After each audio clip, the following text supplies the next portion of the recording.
റസൂലുള്ള കാല് വെച്ചിട്ട് എത്ര കാൽ പതനം കൊണ്ടാണോ ഒരിടത്തെത്തുന്നത് അത്ര കാൽവെപ്പ് കൊണ്ട് ഡെസ്റ്റിനേഷനിലേക്ക് എത്താൻ ഇത്തിബാഅ് ചെയ്യുന്ന സഹാബികൾ. നോക്കൂ, ഇങ്ങനൊരു നേതാവ് ലോകത്തുണ്ടോ? അതേ ലോജിക്ക് കൊണ്ട്, സ്നേഹത്തെ ലോജിക്ക് കൊണ്ട് അളക്കാൻ കഴിയില്ല. പ്രണയത്തെ, ഹൃദയാർദ്രതയെ, ആർദ്രതയെ, രാഗത്തെ, അനുരാഗത്തെ യുക്തി കൊണ്ട് നിർവചിക്കാൻ കഴിയില്ല. കാല് നീണ്ട ആളും കുറച്ച് വെച്ചു. കാരണം റസൂലുള്ള അങ്ങനെ വെച്ചത്.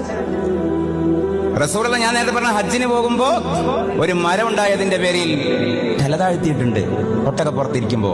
കാരണം അപ്പോ തല നേരെ വെച്ചാൽ തലേക്കെട്ട് ആ മരത്തിന്റെ കമ്പിന് കൊള്ളും. ആ മരം പിന്നീട് മുറിക്കപ്പെട്ടു. ആ മരം മുറിക്കപ്പെട്ടപ്പോ സയ്യിദിന ഉമറുൽ ഫാറൂഖിന്റെ പുത്രൻ അബ്ദുല്ലാഹി ഇബ്നു ഉമർ റളിയല്ലാഹു അൻഹു ഹജ്ജിന് പോകുമ്പോ ആ സ്ഥലത്തെത്തിയപ്പോ വാഹനപ്പുറത്തുനിന്ന് വെറുതെ തലതാത്തി. അല്ല, നിങ്ങൾക്കെന്ത് പറ്റി? നിങ്ങളെന്തിനാ ഇവിടുന്ന് തലതാത്തിയത്? കൊല്ലങ്ങൾക്ക് മുമ്പ് ഞങ്ങൾ ഇതിലെ പോകുമ്പോ മുത്തു മുഹമ്മദ് മുസ്തഫ സല്ലല്ലാഹു അലൈഹി വസല്ലം തലതാത്തിയത്. ഇപ്പൊ മരം ഉണ്ടോ ഇല്ല എന്നുള്ളതല്ല, എന്താണ് നടക്കുന്നത്, എന്താണ് നടന്നത്. നമ്മൾ വിചാരിക്കുന്ന, നമുക്കൊരു പ്രയോഗമുണ്ടല്ലോ, അതുക്കും മീതയാണ് ഫൗഖഹു വ ഫൗഖഹു വ ഫളൻ ഫൗഖഹു മുഹമ്മദ് റസൂലുള്ളാഹി സ്വല്ലല്ലാഹു അലൈഹി വസല്ലം.